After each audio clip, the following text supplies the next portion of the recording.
Let's talk about WrestleMania main events, more specifically the last 20 years worth of WrestleMania main events. Because over the last 20 years, we've been graced with some absolutely fantastic main events at WrestleMania. Some of these main events, dare I say, are instant classics, and some of them are dream matches that I still can't believe actually happened. But over the last 20 years, for every great WrestleMania main event, it feels like we've also been given a stinker. The type of match that you just want to forget the existence of altogether. So today, we're gonna look at the last 20 years worth of WrestleMania main events, and we're gonna rank them from worst to best. Obviously, these are all my opinions, so these might be entirely different for you, and this is where you get to sound off in the comments. But as always, don't forget to subscribe to this channel, ring that bell for notifications. If you're a wrestling fan, I know you're gonna fall in love with this YouTube channel because we always upload daily wrestling content. All right, let's get to it. Let's start off with number 20, which is what I think is the worst WrestleMania main event of the last 20 years, and I'm gonna be awarding this to Brock Lesnar versus Drew McIntyre, and it hurts me to do that because I was so excited for this match. The build-up for Drew McIntyre versus Brock Lesnar was borderline monumental, with just the meteoric rise of Drew McIntyre during the Royal Rumble when he eliminated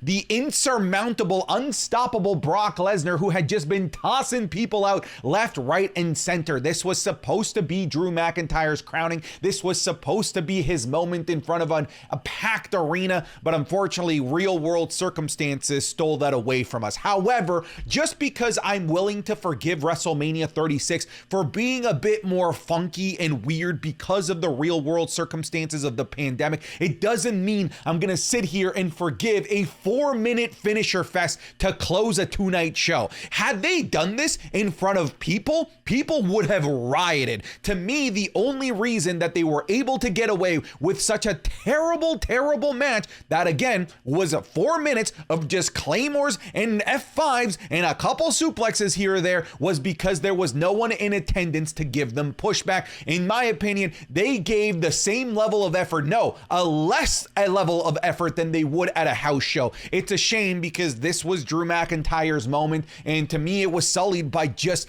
a match with no effort and no care whatsoever.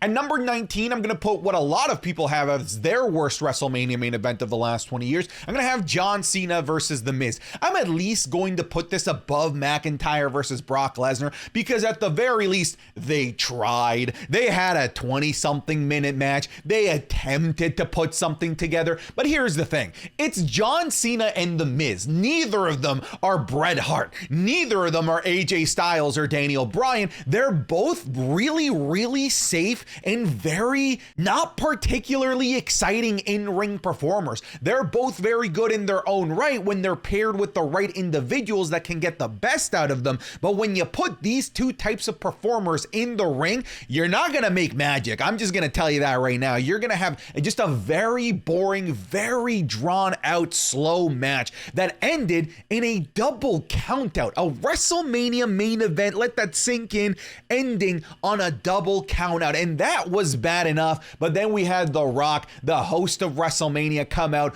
restart the match, only for them to then just hit John Cena with a rock bottom and help The Miz win, who was absolutely concussed out of his mind. He had no idea where he was. But to me, this is just egregious because it was a boring match. 2, it ended in a countout.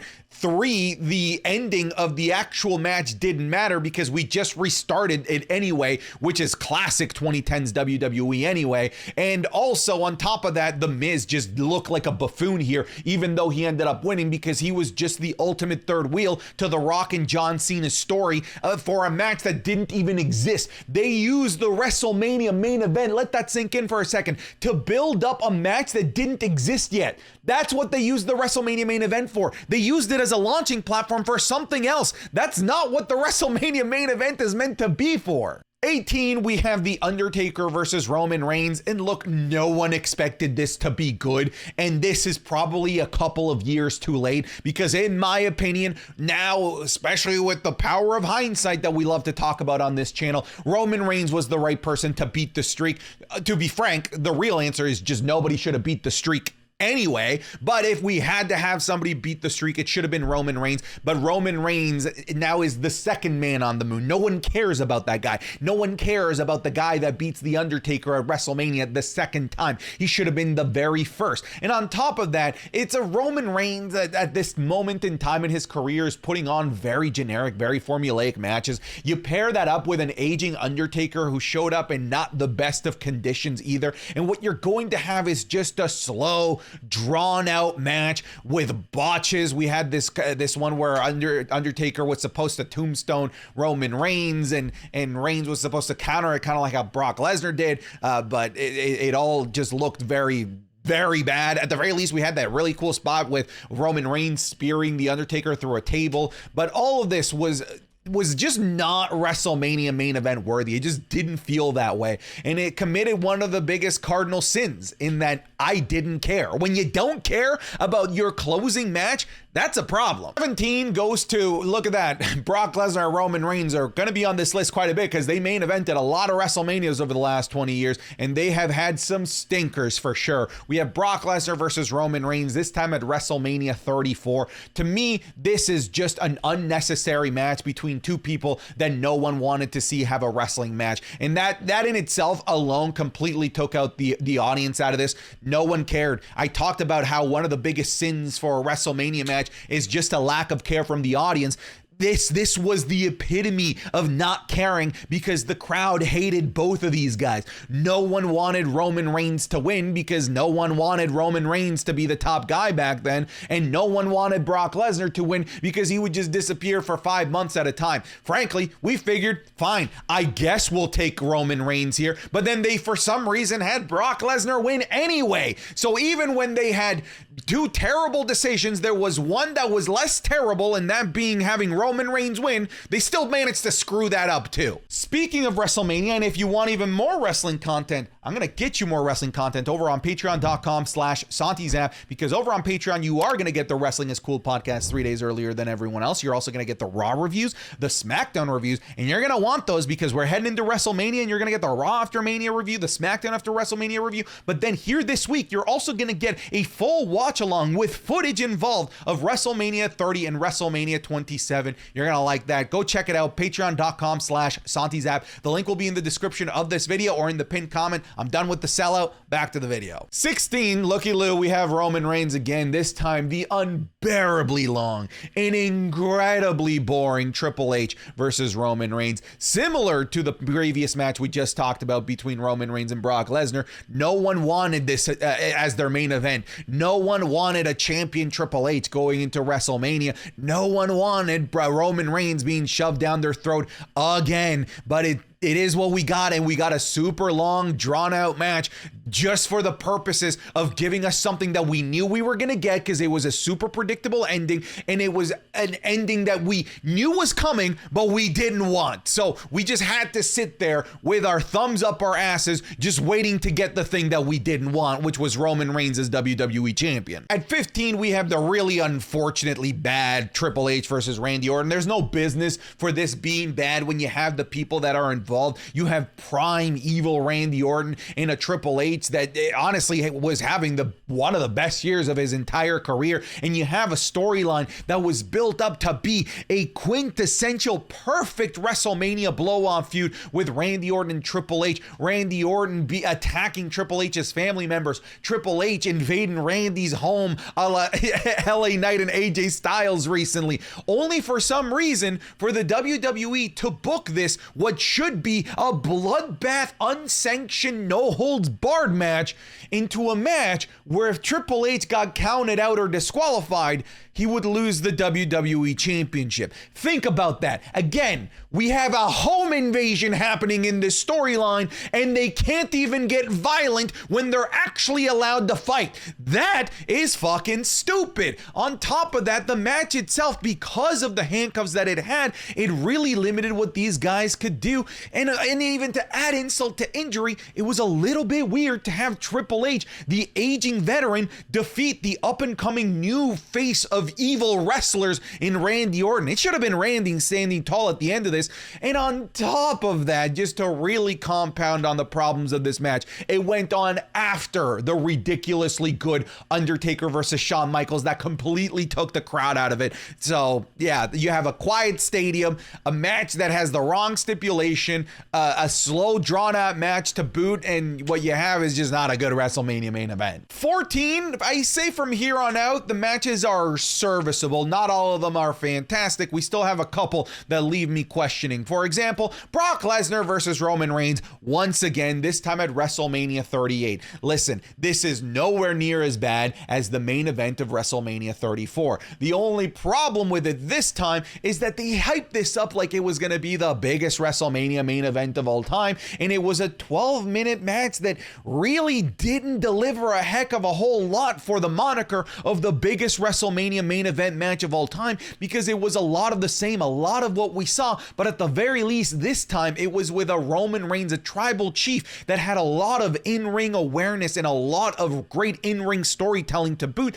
to make it at the very least a far more watchable affair than what we got at WrestleMania 34. But at the end of the day, it was still a formulaic F5s spear Roman wins LOL type of match. 13, I kind of feel bad for putting this on here because it's ultimately not really their fault with how this ended up going, but we have The Rock versus John Cena in Twice in a Lifetime. If you didn't know, The Rock got injured fairly early on in this match. He tore his groin to the point where he actually wasn't able to film Hercules for a really long time, and that's part of the reason why now all of these wrestlers have these insurance clauses as to why they can't wrestle while they're also contracted to do a Hollywood movie. So this match is actually kind of monumentally important in terms of the relationship that Hollywood has with the WWE, in case you didn't know that. But this match was suffering from one problem, that being is that it wasn't special anymore. It wasn't once in a lifetime anymore like it was at WrestleMania 27.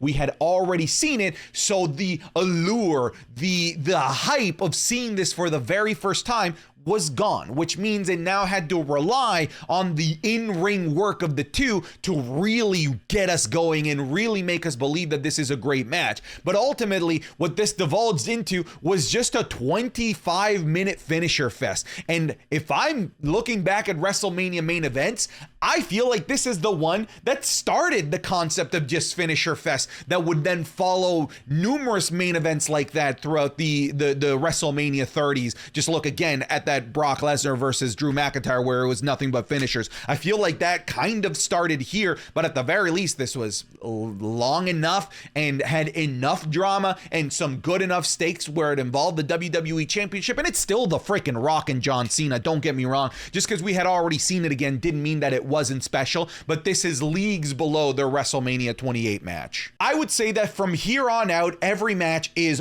good. There's some that are better than others, and not all of them are like these classics, but every single match here is good in their own right. So let's start off with Batista versus Triple H at that type of match that we start considering good. This is a very good WrestleMania main event. The only real downside of this is that it wasn't even close to being the best, most exciting match on the show, because this also had to follow up the incredible Shawn Michaels versus Kurt Angle. But in terms of what made this match special to me wasn't necessarily the in-ring work rate, because it was okay, but you're never gonna get this instant barn burner classic when you put in Batista and Triple H into the ring. They're just not the type of guys to do that. But what you did have was a match that told a really good narrative and a really cohesive story of Master trying to thwart down the student that's now become stronger and more powerful. And ultimately it was the crowning, not just of Batista, like this whole night was like the crowning of the next generation of WWE superstars.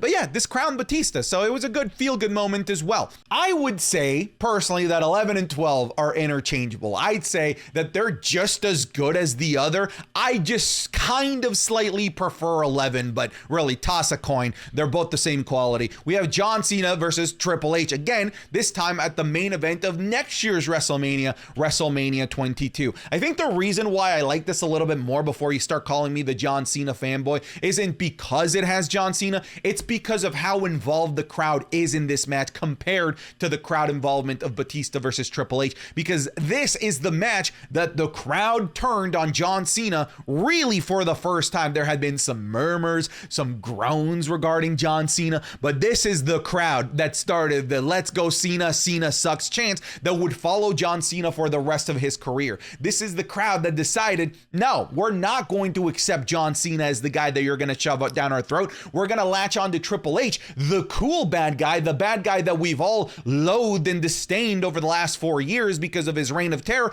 But now he's back to being the cool bad guy because he's going up against the white bread good guy that none of us want in John Cena. So the crowd, to me, really helped elevate this main event slightly above Triple H versus Batista. I would say that from here on out, I consider every single match to be a classic in their own right. So let's start off with the 10th best WrestleMania main event, in my opinion, of the last 20 years. And that is the triple threat main event, winner take all, the first ever women's main event between Ronda Rousey, Becky Lynch, and Charlotte Flair. One of the reasons why I love this match is because a lot of triple threat matches, what ends up turning into is pockets of one-on-one matches where two guys will have a match and the other guy's like heart outside, and then they like swap, and it's always just a combination of two guys having a match while some other guy is standing out in the corner. What I loved about this triple threat is that it felt like every single time all three of them were getting physical, it was all three of them getting physical at the same time. There was never really a moment where somebody was left out of the match for a really long time.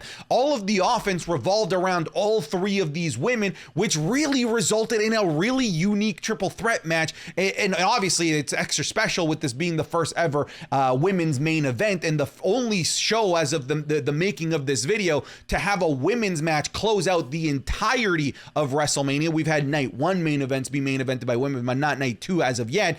So this is monumental in its own right. The biggest downside of this match is how criminally late it started, because this is WrestleMania 35. The WrestleMania that took 7 hours and 40 minutes. Fuck you. Seriously. If you think that I have the attention span to sit there for that long, F you, dude, because this match started at past midnight. So many people were asleep. You can't ask people to stay up that late, that long to watch the main event. Also, the match kind of ended a little bit botchy with the crucifix pin, which we've now learned is because Ronda Rousey refused to tap out clean at WrestleMania because her mom would never forgive her, which is stupid.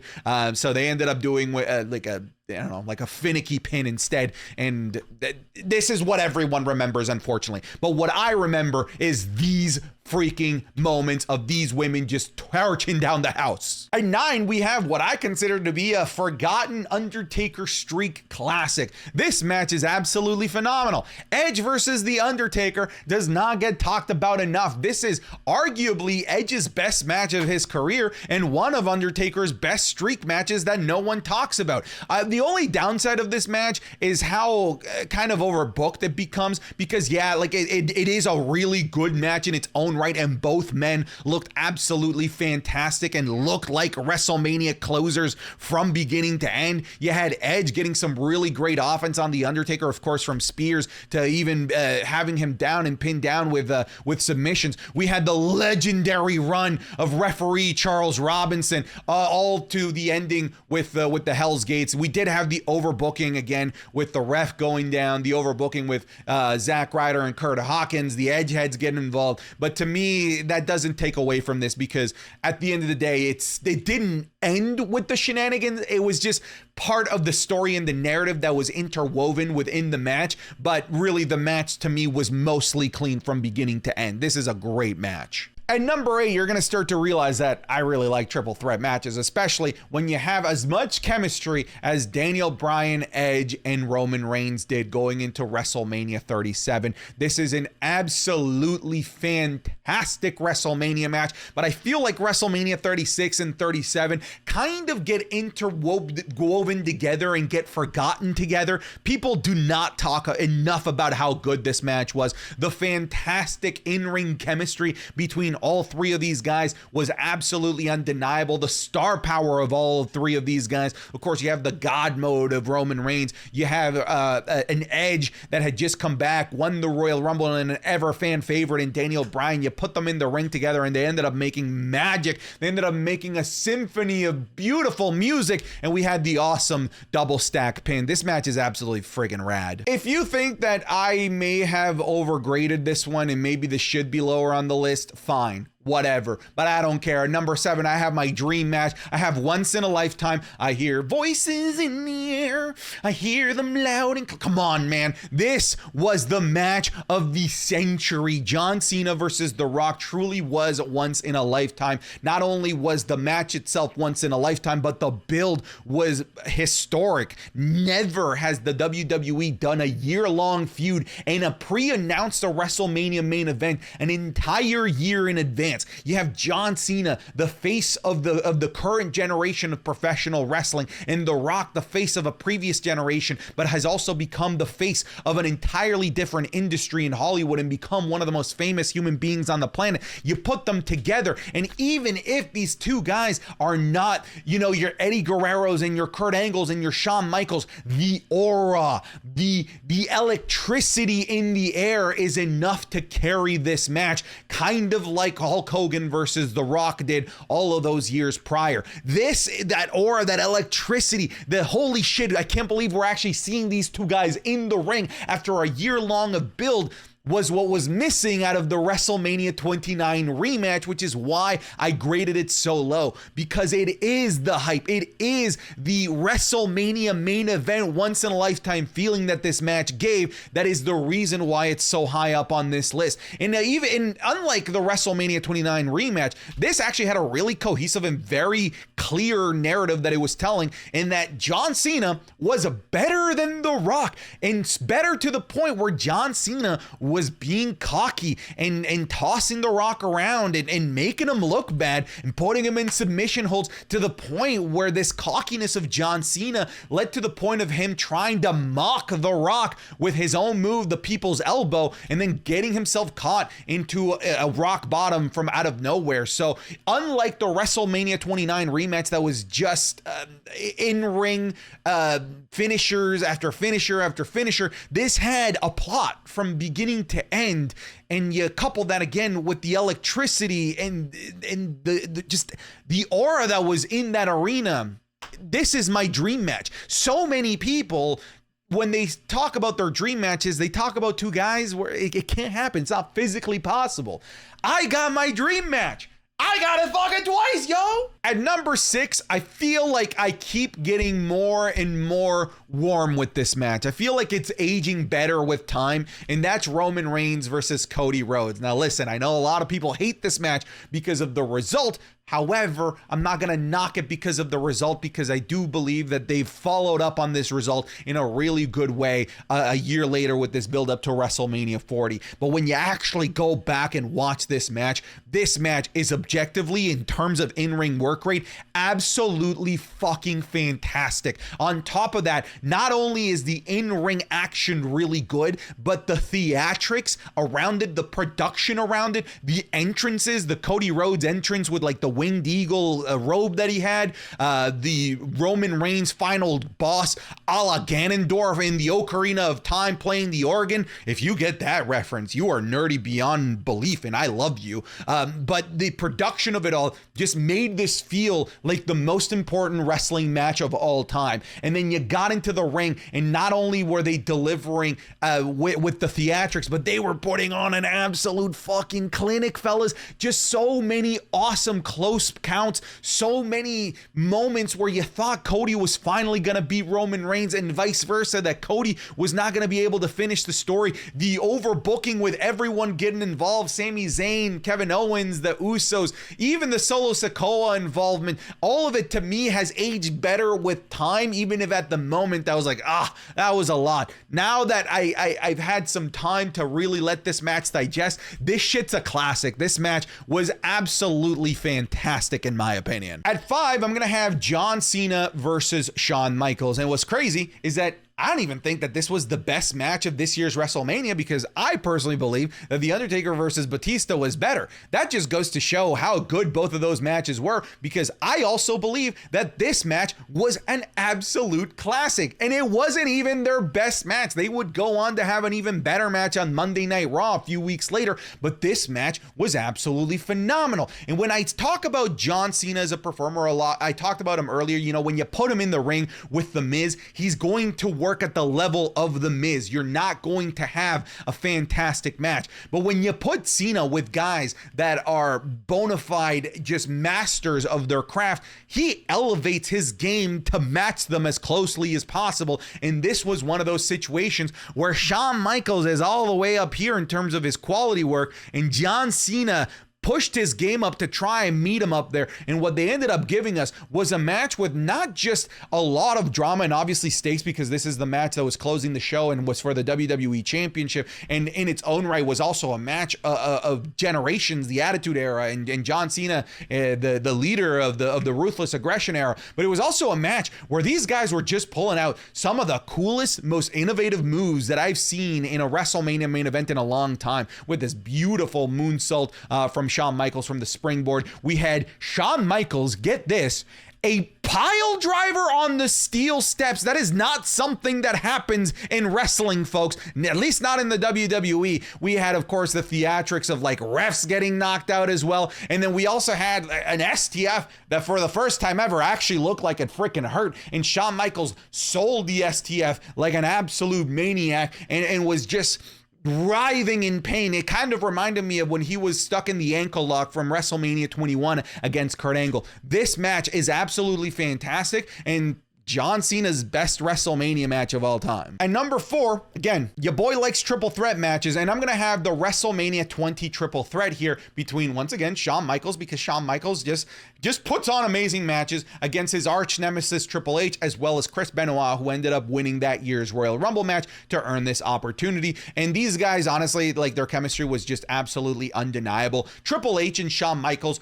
already had that chemistry. We knew that they were good, but then you did add the technical prowess of Chris Benoit, and it really elevated this match from just another Triple H versus Shawn Michaels match into something new, something fresh, something that we had never seen before. A match of just so many different quality variations of wrestlers, where we have Shawn Michaels, Benoit, and Triple H that are all fantastic workers, but are all so different in their own right as well, and bring an entirely different type of offense. You'd think all of this would clash, but when you mix their different types of offenses, you know, Shawn Michaels more so like little guy gorilla type offense, Triple H's heavyweight style offense, and Benoit's technical prowess, you put them together, you ended up having like one of the most insane, fast-paced triple threat matches that I've ever seen in my life. This thing is absolutely phenomenal. It's a shame that, and rightfully so, that WWE will never celebrate this match because of Benoit being involved. Number 3. I mean, I like triple threats, guys. I like triple threats, especially when you have a triple threat that just tells arguably one of the greatest stories in professional wrestling history. A triple threat that is the end, the climax, the bookend of one of the greatest professional wrestling stories of all time, that being the Daniel Bryan Yes Movement, the fight against the corporation, the fight against the authority, the fight against evolution. This was absolutely fantastic. Part of the reason why this match is so high up is because of how good the narrative was leading into this match, because it also makes the crowd care. And when the crowd cares, it just adds so much buzz and so much energy into the actual match itself. When the crowd is out of it, even if the match is really, really good, it loses something. And that was not the case here, where the match was very, very good. You had 3 great workers that all had, again, similar to Benoit, Triple H, and Shawn Michaels, all had 3 different styles of offenses. And when you mix them together, you had like just a really unique set of moves here as well, which of course was the highlight was this, of course, the Batista bomb into the RKO through the Spanish announce table. Like, God damn it, that move was so good. But more than that, man, like just the ending with Batista, like a guy that's like 3 times the size of Daniel Bryan, doing the job for Daniel Bryan, tapping out and letting Daniel Bryan celebrate the miracle on Bourbon Street. This match is just beautiful. As an actual in-ring like story, it's so good. As an actual in-ring performance, it's stellar. Like, it's the entire package, really. At number 2, we have the match that we thought was gonna be garbage and that ended up delivering so much more than it had any right to deliver. I absolutely adore Brock Lesnar versus Roman Reigns, and I think part of the reason is because the low expectations that we all had for this match. This was a match that so many people were saying,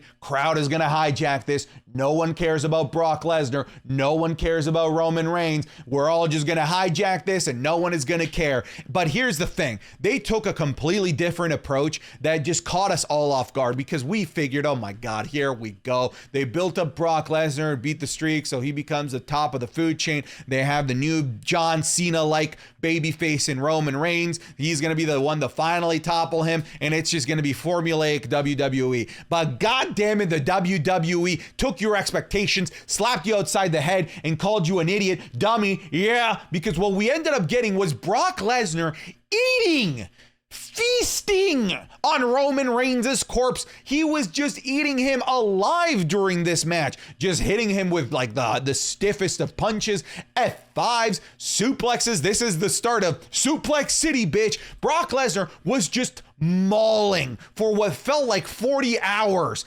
poor Roman Reigns, until just this one moment, this lapse of judgment where Roman Reigns was able to dodge a move just in time for Brock Lesnar to bash his head against the ring post, and all of a sudden the offense turns upside down. Roman Reigns is the advantage, and somehow I went from not caring about Roman Reigns to, oh my God, WWE, you cheeky bastards, you made me want Roman Reigns to actually win this, because you had him be beaten and battered for an hour, and now he's making this miraculous comeback out of pure luck. It felt like Roman Reigns was a vulnerable human character that was taking advantage of a situation that me, you, and everyone in the planet would also take advantage of. It was a brilliant way to get the crowd behind Roman Reigns. And then when you thought the expectations were already met, this little weasel comes out with the Money in the Bank briefcase and just turns everything inside and out. Because what was supposed to be this match between Brock Lesnar and Roman Reigns ended up becoming a triple threat match that we will never forget. The heist of the century, just coming seemingly out of nowhere and changing fan expectations in the blink of an eye, is a moment I'm never gonna forget. This match is special because, again, the low expectations, the fact that it just caught us off guard, not once with Brock Lesnar mauling and destroying Roman Reigns, not twice with Roman Reigns seemingly taking advantage of a situation, but 3 times with the heist of the century. This match is perfection. And number 1, this is an easy one. I'm really not going to spend too much time talking about this. It's Shawn Michaels versus The Undertaker, career versus streak. The stakes have never been higher, in my opinion, and you didn't even need a world title, because you had The Undertaker streak, which is arguably at that moment in time, especially at WrestleMania, a bigger prize and a bigger thing to try and topple than actually winning the WWE or World Heavyweight Championship was at that time. There was nothing bigger than beating the streak. And then you had Shawn Michaels' illustrious, legendary career on the line. One of the greatest professional wrestlers in the history of this planet was going to call it quits on this night if he didn't win. There's no match with bigger stakes than this one, in my opinion. And again, no title was involved. This was just perfection. When it comes to professional wrestling, like what you want to show aliens, like here's like what the perfect definition of professional wrestling is. It's this one. It's just a masterclass of actual in-ring work, in-ring storytelling, emotions, close calls, playing with people's expectations. This match really is perfection. I think it's just as good as the WrestleMania 25 match, and in my opinion, depending on the day, I think it's better than the WrestleMania 25 match. All right, folks, hopefully you lasted throughout that entire video. Let me know what you you put them together. What are your 5 favorite WrestleMania main event matches of the last 20 years? Or maybe you want to do your 5 least favorite. Put them in the comments down below. I want to review those. But that's it. I'm done. Get out of here.